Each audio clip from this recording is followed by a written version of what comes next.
Hi, this is Pastor Jason at the Mission Church, and I'm here with you today for your 21 Days of Hunger devotional.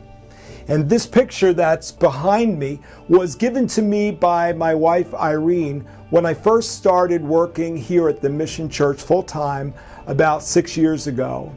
And it's a copy of a photograph that was taken in 1989. It's of a lighthouse called La Jument, and the photographer's name was Jean Gouchard.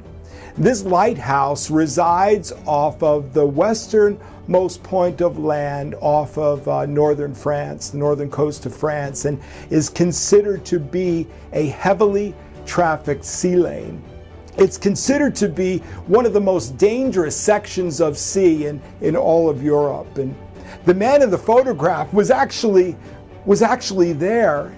His name is Theodore Malgrone, and he was the light keeper. And hearing the unusual sound of Gouchard's helicopter, the lighthouse keeper ventured out onto the deck of the lighthouse to see what was going on. And just as the photographer snapped this amazing picture, he captured this tremendous wave getting ready to crash down over the lighthouse. And suddenly realizing the size of this wave, the lighthouse keeper chose to very quickly run back into the safety of the lighthouse. And he stated that if he had just waited or gone a few more steps, he would never have made it back into the lighthouse.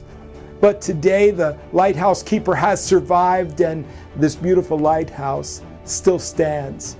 Proverbs 18 says that the name of the Lord, it's a strong tower, that the righteous, they run into it and they're safe. Proverbs 3, 5, and 6 says, have no fear of sudden disaster or the ruin that overtakes the wicked. For the Lord will be at your side, and he will keep your foot from being snared. And I realize that there are people watching today facing various difficult situations in your life. No one may know exactly the details of what you are going through today, but I want to assure you that your God knows.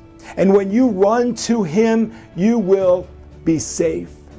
Psalm 91 says, if you say, the Lord is my refuge, and you make the Most High your dwelling, that no harm will overtake you, that no disaster will come near your tent, for he will command his angels concerning you and guard you in all of your ways. I'm going to ask you today to make the Lord your refuge. Make him your priority. And when you pray, and when you worship, and when you study the Word of God, that's exactly what you're doing. Giving God priority and preference in your life. And when you do so, you're making him your refuge. So I encourage you today to continue on in this journey of these 21 days of hunger, looking for God to move on your behalf, because he truly is your refuge. God bless you today.